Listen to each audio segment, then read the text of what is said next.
I want to start today by asking you to just picture something. When I say the name Angelina Jolie, you don't really just see a person, do you? No, not at all. It's more like a montage. Exactly, a montage. You see the red carpet dress, you see the action hero, the UN ambassador. And the mother surrounded by all her kids, yeah. At this point, she's not just a person anymore. She's sort of become this entity, a global brand. And that's a really important place to start because when you become a brand that big, there's usually no going back. It's a one-way street. Right. The whole machine around you is designed to keep you on that pedestal. You don't just get to quit being Angelina Jolie. Which is why this deep dive is so fascinating to me.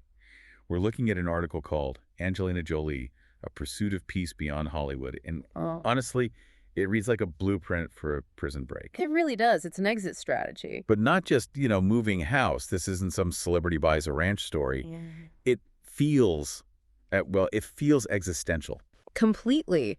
The source says she's quietly preparing for a future far away from Hollywood's glare. And the reason isn't boredom. No, it's a total rejection of what her life has become. It's a complete lifestyle overhaul. And I think to get it, you have to understand how she sees her life right now. You mentioned the brand before. Well, this reporting suggests she sees Hollywood not as her kingdom, but as a cage. Okay, let's stop on that word, cage, Oh, because that is such a heavy, visceral metaphor. it is. And I think for most of us, it creates this cognitive dissonance. We see her life and we see privilege, millions of dollars, total access. It's hard to square this with the idea of being trapped. It is hard until you look at what the bars of that cage are actually made of. The article's pretty sobering on this. It's not just about paparazzi at the grocery store. That's just the surface level stuff. Exactly. The text points to something way deeper. It's the relentless media attention and the public scrutiny that has, completely seeped into her private legal life. That part really stood out to me. The source specifically connects this feeling of being trapped to the last few years. The years of legal battles and the fallout from her high-profile divorce. Right. And just think about what happens in a situation like that. Your most private moments, your texts, your parenting choices, they all become public record. God, yeah. The source argues that for her, Hollywood stopped being a creative space and it became a place of surveillance. Every move was being analyzed and, monetized by the press. So the cage isn't just the fame. It's the total inability to have a private self. Precisely. And that leads to what, for me, was the most powerful line in the whole piece. The author says her desire to leave isn't an escape. It's described as a form of survival. Survival. Wow, that really stopped me. Because escape sounds kind of fun, like you're running away for an adventure. Right. Survival implies that staying put is actively dangerous, like it's killing you. It implies a threat to her well-being. The text goes on to say she's seeking space to heal. I think we forget that about trauma, and a public divorce is traumatic no matter whose side you're on. Of course. Healing requires safety. It requires privacy. And the article basically says you can't heal a wound when the entire world is poking at it. It's like trying to recover from major surgery in the middle of a football stadium. That is the perfect analogy. And she's realized the stadium isn't going to empty out, so she has to leave the stadium. The source says she wants to reconnect with the parts of herself that existed long before fame. Trying to find the person she was before the world decided who she was supposed to be. Exactly. But, okay, here's where I get a little, skeptical or just curious. When you're that famous, where do you even go? The world is so small now, everyone has a phone. Right, you can't just vanish. You can. But the source claims she isn't just running away from Hollywood. She's actually running toward something specific. She is. And this is where the story gets really interesting, moving beyond just celebrity stuff. You have to look at her history with humanitarian work. I remember reading about those first trips she took back in the early 2000s. She wasn't exactly staying in luxury hotels. Oh, far from it. She spent years in refugee camps, remote villages, and conflict zones. And the article points out this fascinating paradox. You'd think a conflict zone would be incredibly stressful. You would. But for her, these places offered something that Hollywood never, ever could. And what's that? Purpose, anonymity, and perspective.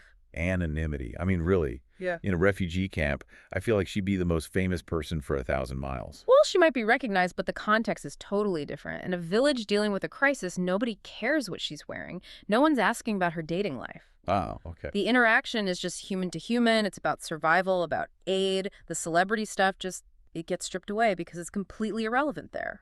That makes a lot of sense. The gravity of the situation just crushes the superficiality of her fame. Exactly. The source says this work gave her a perspective that almost no one in her position ever gets.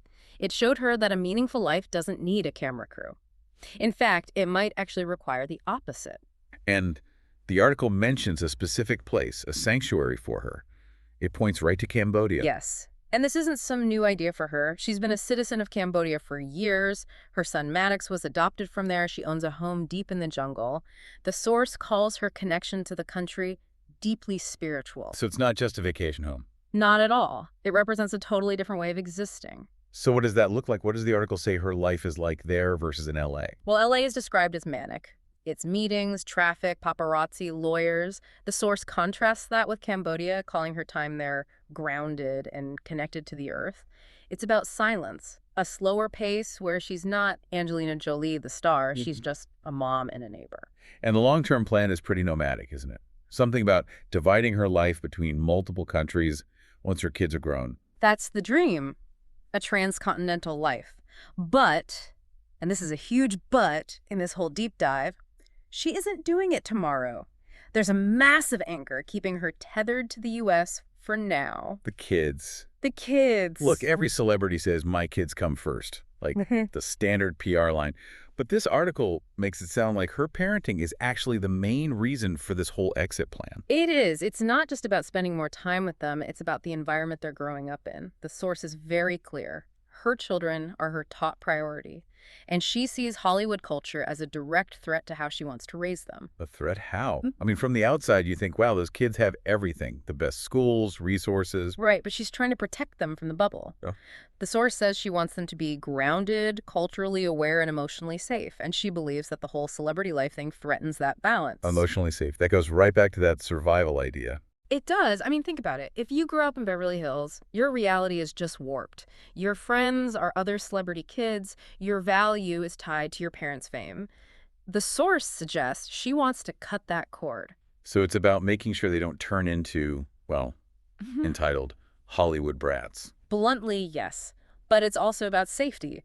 The pressures of celebrity life aren't just about ego. They're about anxiety.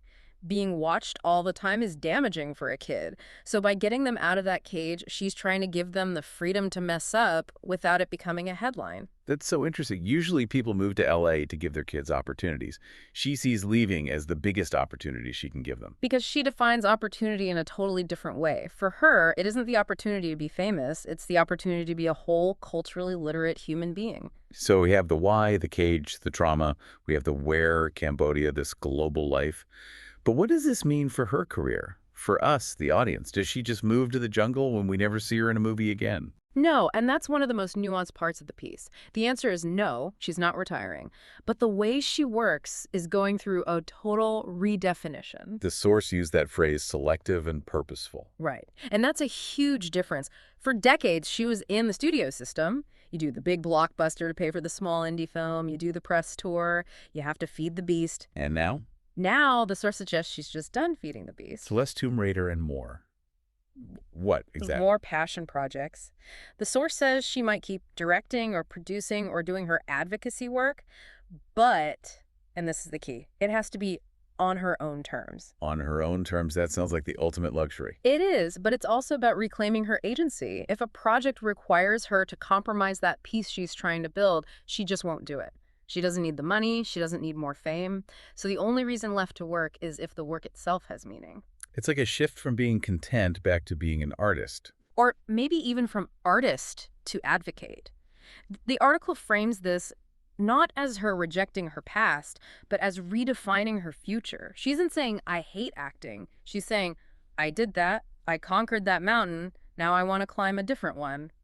It's weirdly relatable, isn't it? I mean, obviously not the millions of dollars in global fame part. Right. But that feeling of, I've climbed this ladder, I'm exhausted, and I want to get off, that's a universal feeling. Totally. We started this whole conversation talking about her as an entity.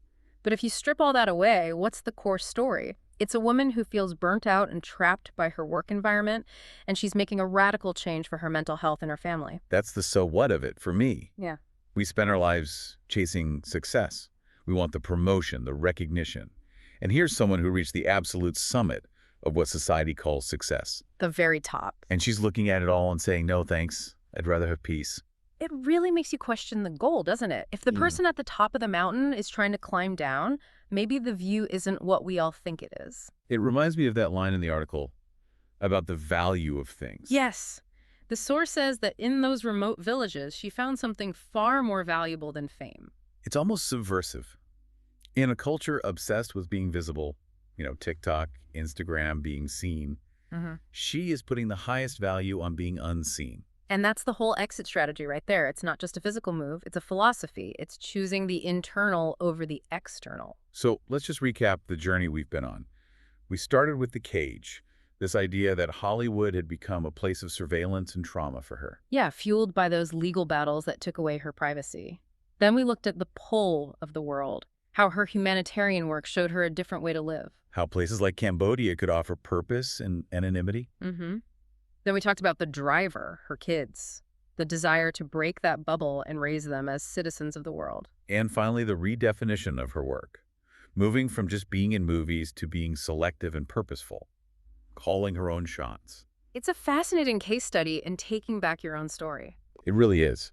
And I think the source leaves us with this one final thought that it lingers. It does. The article asks, is she losing something by stepping away from the industry that made her? And the conclusion is no. She's gaining the one thing an Oscar can't buy. Peace. As the source puts it. Something far more valuable than fame. Peace. And I think that's something we can all aspire to, whether we're in Hollywood or just try to get through the week. That's it for this deep dive. Thanks for unpacking all this. Thanks for listening. We'll see you next time.